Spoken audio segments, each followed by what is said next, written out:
آج ضرورت اس بات کی ہے کہ مسجدوں کو آباد کیا جائے.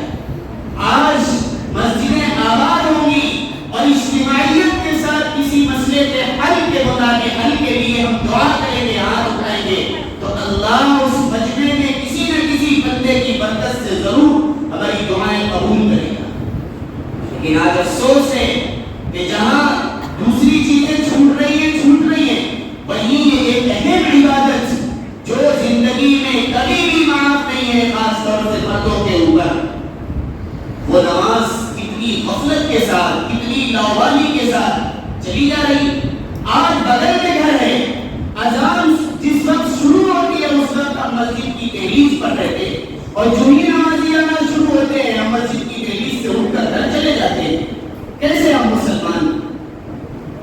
نبی کریم صلی اللہ علیہ وسلم تو اسلام اور کفر میں فرق کرنے والی کوئی چیز ہے تو وہ نماز کو بتلا ہے. نبی کریم صلی اللہ علیہ وسلم تو ان لوگوں کے بارے میں اتنا سخت غصہ کر رہے ہیں کہ آپ نے فرمایا کہ میں اذان بلال سے کہوں کہ اذان دو اور پھر نماز کے لیے کسی دوسرے کو کھڑا کروں کہ تم نماز پڑھاؤ, اور میں ان لوگوں کے گھروں میں جاؤں جو مسجد میں نماز پڑھنے نہیں آتے بلکہ اپنے گھروں میں نماز پڑھ لیتے ہیں, میں ان کے گھر کو جا کر کے لکڑیاں اکٹھا کر کے ان کے گھر کو جلا دوں. یہ سب وعید نبی کریم صلی اللہ علیہ وسلم کی طرف سے ان لوگوں کے لیے جو نماز اپنے گھروں میں پڑھ لیتے ہیں, صرف مسجد میں جماعت سے نماز نہیں پڑھتے ان کے لیے, اور جو لوگ پڑھتے ہی نہیں ہیں ان کے لیے کیا حکم ہے. ہم سب اس وعید کو سوچ سکتے ہیں. اس کے علاوہ جو لوگ نماز پڑھتے نہیں ان کی باتیں ہوئی, جو لوگ نماز پڑھ رہے ہیں اور کئی سالوں سے پڑھ رہے ہیں, 10 سال سے, 20 سال سے, 30 سال سے, بڑی عمر کے حضرات 40 اور 50 سال سے نماز کو پڑھ رہے ہیں, لیکن نماز ویسی ہی پڑھ رہے ہیں جس نے بچپن میں سیکھ رکھی تھی. اگر اتحیات میں غلطی بچپن میں تھی, آج بھی 55 میں آنے کے بعد بھی وہ غلطی موجود ہے. دعائے قنوت جو بھی بتایا کہ ربنا آتنا فی الدنیا حسنہ پڑھ لیا جائے تو تمہاری نماز ہو جائے گی, وہی آج بڑھاپے کی عمر میں بھی یہی پڑھ رہے ہیں. اگر آپ پوچھئے تو علماء سے پوچھئے کہ دعائے قنوت پڑھنا تو واجب ہے, اگر یاد نہیں ہے تو ربنا آتنا پڑھ لیا جائے, اور اس وقت تک نماز آپ کی صحیح ہوگی جب تک آپ اس کو یاد نہ کر لیں. ادھر اس کو پڑھ کر کے اپنی ذکر پوری کی جائے اور ادھر دعائے قنوت کو یاد کرنے میں لگ جائے. آج درود شریف میں جو غلطیاں تھیں, دعائے معذورہ میں جو غلطیاں تھیں, دعائے قنوت میں جو غلطیاں تھیں, وہ آج بھی ہماری غلطیاں ویسی ہی ہیں. کوئی تبدیلی نہیں آئی, کوئی ہمارے ذہن و دماغ کے اندر شوق اور جذبہ پیدا نہیں ہوا کہ ہم ان تمام چیزوں کو کسی جانکار کے سامنے بیٹھ کر سنا کر کے سیکھ لیں کہ یہ بات ہم جو پڑھتے ہیں قرآن میں, جو دعا پڑھتے ہیں, جو سنت پڑھتے ہیں, جو چیزیں ہم نماز میں پڑھتے ہیں وہ صحیح ہے بھی یا نہیں. اس کی طرف توجہ دینے کی ضرورت ہے. اگر آج ہم یہ بات کہتے ہیں کہ ہم پڑھے لکھے نہیں ہیں تو کیا یہ عذر چل جائے گا؟ یقیناً نہیں چلے گا. جب دنیاوی اعتبار سے کوئی عذر ہمارے درمیان نہیں چلتا تو پھر اللہ کے یہاں بھی عذر قابل قبول نہیں ہوگا. پوری زندگی ہمارے لیے سیکھنے اور سکھانے کا ایک بہترین موقع ہے, چاہے وہ چھوٹی عمر کے حضرات ہو, چاہے وہ نوجوان ہو, چاہے وہ بڑی عمر کے حضرات ہو, کچھ نہیں, روزانہ ایک ہی لفظ سیکھ کر کے اپنے امام صاحب سے یا کسی بھی جانکار سے آپ روزانہ ایک لفظ سیکھیں اور سیکھ کر کے اپنی نماز کو درست کر سکتے ہیں. اس سے بس شرط یہ ہے کہ ہمارے دل میں جذبہ اور شوق ہونا چاہیے. نبی کریم صلی اللہ علیہ وسلم کی سیرت اور سنت کے مطابق نماز اگر ہم پڑھیں گے تو پھر یہ نماز اللہ رب العزت و جلال کے نزدیک قابل قبول ہوگی. اور اگر یوں ہی ہم نے صرف ایک فارمیلٹی ادا کی اور اپنے بس رکوع اور سجدہ جیسا چاہا ویسا کر لیا اور اٹھ کر چلے گئے تو حدیث کا مفہوم ہے نبی کریم صلی اللہ علیہ وسلم نے فرمایا کہ ایسی نماز پرانے کپڑے کی طرح لپیٹ کر منہ پر مار دی ہے. اس لیے ہمیں اور آپ کو کوشش کریں چاہے وہ ہماری چھوٹی عمر کے بچے ہوں، نوجوان ہوں، یا بڑی عمر کے ہمارے والد اور دادا کی عمر کے حضرات ہوں، ان سب کو اپنے ذہن میں آج موقع ہے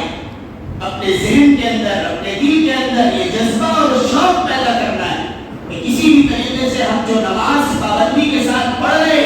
نہیں پڑھ رہے ہیں تو ہمیں آج سے عادت ڈالنی ہے کہ ہم پڑھیں گے انشاءاللہ، اور اگر پڑھ رہے ہیں تو جو غلطیاں اور کوتاہیاں ہیں، جو غلطی ہمیں بچپن میں تھی وہ آج بھی آ رہی ہے، کسی جانکار کو سنا کر اس کو صحیح کریں گے۔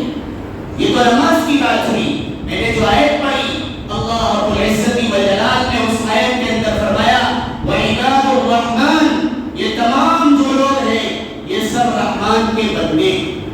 رحمان کے بندے۔ بندہ کسے کہتے ہیں؟ بندہ خادم کو کہتے ہیں، نوکر کو کہتے ہیں۔ پتہ کیا چلا؟ ہم رحمان کے نوکر ہیں۔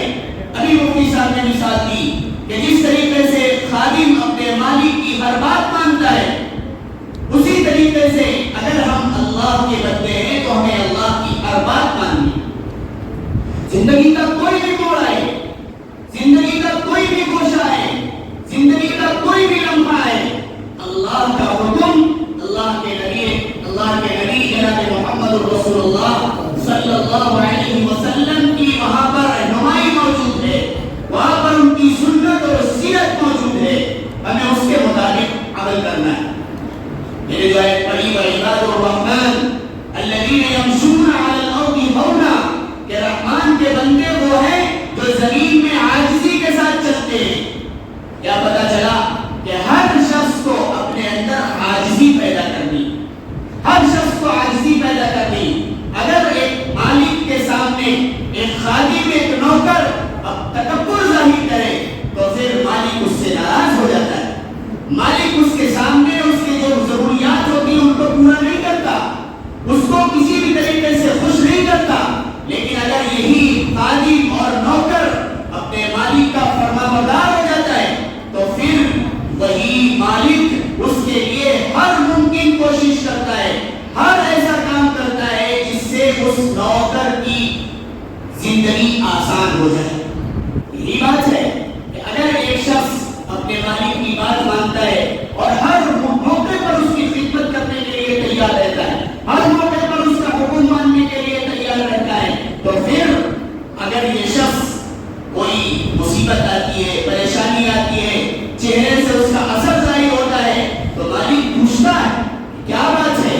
کیوں غمگین نظر آ رہے ہو، کیوں تمہارے چہرے سے غمگینی کے آثار نظر آ رہے ہیں؟ تو وہ بتاتا ہے فلاں تکلیف ہے، فلاں پریشانی ہے۔ تو مالک کہتا ہے جاؤ اس کام کو کرو، علاج کراؤ، اس بیماری کو، پریشانی کو دور کرنے کی کوشش کرو، جو بھی خرچ ہوگا میں دوں گا۔ اسی طریقے سے اگر کبھی لڑکی کی شادی ہوتی ہے مثال کے طور پر، پریشان ہوتا ہے اور پریشانی کے باوجود اس کے چہرے پر پریشانی ظاہر ہوتی ہے اور مالک کے سامنے جاتا ہے تو مالک یہ پوچھتا ہے کہ کیا بات ہے؟ وہ کہتا ہے 4 دن رہ گئے، لڑکی کی شادی ہونی ہے، فلاں بڑا کام کرنا ہے اور کوئی اسباب نہیں ہے ہمارے پاس۔ تو وہ مالک کہتا ہے کہ کچھ بھی ہو جائے آپ کی بچی میری بچی ہے، آپ کا وہ کام میرا کام ہے، جو بھی ضرورت پڑے گی ہم اس کو پورا کریں گے۔ وہ جا کر کے آرام سے سو جاتا ہے۔ گھر والے اور اہلیہ اور بیوی یہ کہتے ہیں کہ 4 دن رہ گئے، کوئی کام کرنا چاہیے، کوئی اسباب اختیار کرنا چاہیے، کوئی ذریعہ تلاشنا چاہیے۔ وہ مطمئن رہتا ہے، کیوں کہ اس کے مالک نے اسے اجازت دے رکھی ہے کہ یہ کام میں کروں گا۔ ٹھیک اسی طریقے سے اگر ہم بھی اللہ کے نیک اور فرمانبردار بندے بنیں گے تو پھر اللہ رب العزت والجلال بھی ہمارا ہر کام کرنے کے لیے تیار ہے۔ اگر ہم اس کے سامنے عاجزی کریں گے، مؤذن نے ادھر اذان دی، ادھر بندہ فوراً اللہ کو یاد کرنے کے لیے چل پڑا۔ اگر کوئی زندگی کے مرحلات آئے اور زندگی کا کوئی بھی موڑ آیا اور اس نے اللہ کے حکم کے مطابق نبی کریم صلی اللہ علیہ وسلم کی تعلیمات کے مطابق عمل کیا اور عمل کرنے کے بعد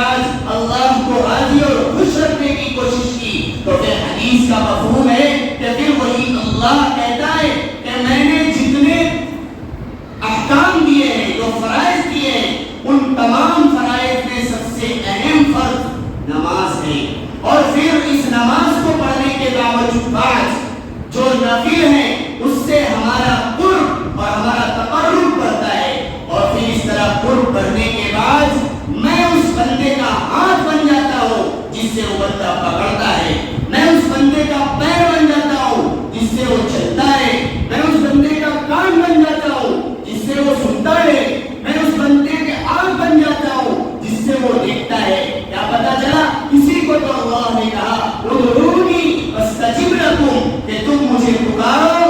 میں تمہاری دعا کو قبول کروں گا۔ یہ کب ہوگا؟ جب ہم اللہ رب العزت والجلال کی ایک ایک بات پر عمل کریں گے، خواہ عبادت کا موقع آئے، جب روزے آئے، زکوٰۃ کا موقع آئے، حج کا موقع آئے تو وہ عبادت کریں گے، نماز کی پابندی ہم روزانہ کریں گے۔ اسی طریقے سے ہماری زندگی کے موڑ میں بہت سارے مراحل آتے ہیں، کوئی کھیت میں کام کر رہا ہے تو وہاں پر بھی اللہ کو سامنے رکھنا ہے، اللہ کی طرف ہر وقت اپنی توجہ رکھنی ہے کہ اللہ ہمارے ہر کام کو دیکھ رہا ہے، کہیں ہمارا کھیت جوتتے ہوئے کسی کی میڑ تو نہیں کٹ رہی، اسی طریقے سے کاروبار کر رہے ہیں تو ہمارے ناپ تول میں کمی تو نہیں آ رہی، کوئی ایسا کام تو ہم نہیں کر رہے جس میں رسول اللہ صلی اللہ علیہ وسلم کی تعلیمات کے خلاف کوئی کام ہو رہا ہو، اللہ کو ناراض کرنے کا کوئی سبب کوئی ہمارا فعل بن رہا ہو۔ اس طریقے سے اگر ہم سوچ کر